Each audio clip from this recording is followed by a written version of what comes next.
नमस्कार, मी मनीषा शेटे. मी माझ्या मैत्रिणीच्या माध्यमातून वृंदावनला जाण्याचं नियोजन केलं होतं. जे आमचे टुरिस्ट होते, गणेश साळुंके सर, ते वयाने खूप लहान होते आमच्यापेक्षा, पण त्यांचं जे टूरचं नियोजन आयोजन होतं ते फार सुंदर होतं. आमची वृंदावनची जी टूर झालेली होती ती न भूतो न भविष्यतो. माझी एक मैत्रीण आहे वृषाली बोधे, त्यांचा एक छोटा मुलगा आयुष. त्याच्यामुळं तर आमची जी वृंदावनची जी टूर आहे ती अगदी अविस्मरणीय झालेली आहे.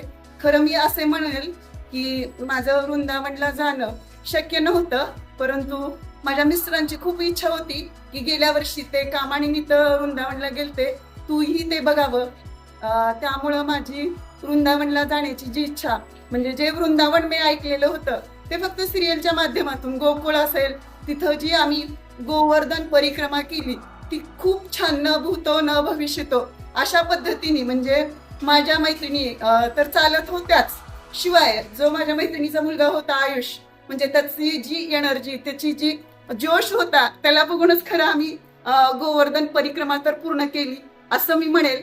आणि आमच्यासोबत म्हणजे आता आम्ही खरं पाहिलं तर एक संसारिक बायका घरदार मूल सोडून जाणं खरंच माझ्यासाठी तर शक्य नव्हतंच, पण माझ्या मैत्रिणीच्या सपोर्टमुळं त्या गोष्टी शक्य झाल्या.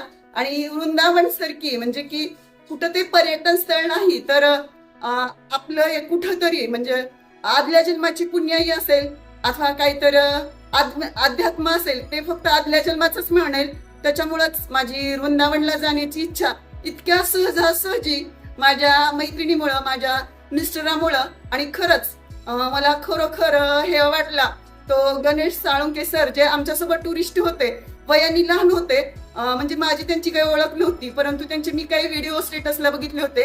त्यांची माझी भेट जी झाली ती पुणे स्टेशनला. म्हणजे आता बघा, घरातून आम्ही जाणार बायका, म्हणजे जेव्हा आम्हाला घराच्या बाहेर जायचं असतं तेव्हा खायला प्यायला लिहायला नेसायला अशा गोष्टी लागतात, बरंच लगेच होतं आमच्याकडं. म्हणजे मी तुम्हाला इतका अनुभव सांगेल की माझे मिस्टरही माझं कधी ओझं घेत नाहीत.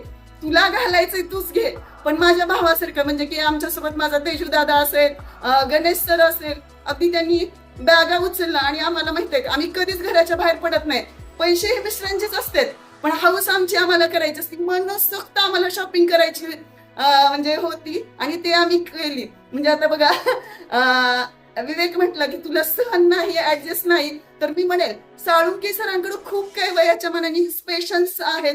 त्यांनी आम्हाला सहन केलं. म्हणजे ती शॉपिंग करायचं असेल, खाणं पिणं असेल, आम्ही मनसोक्त पुन्हा एकदा ह्या वयामध्ये लहान होऊन राहिलो. त्या 4-5 दिवसामध्ये अगदी आमचं वयही विसरून गेलं. आमच्या अवतीभोवती कोण आहे, आम्हाला आवडलं, आम्ही मनसोक्त हसलो, बागडलो. एकसारखं खाणं पिणं असेल, वेशभूषा असेल, कपडे लत्ता असेल, अशा सगळ्या गोष्टी प्लॅनिंगने इतक्या सुंदर केल्या.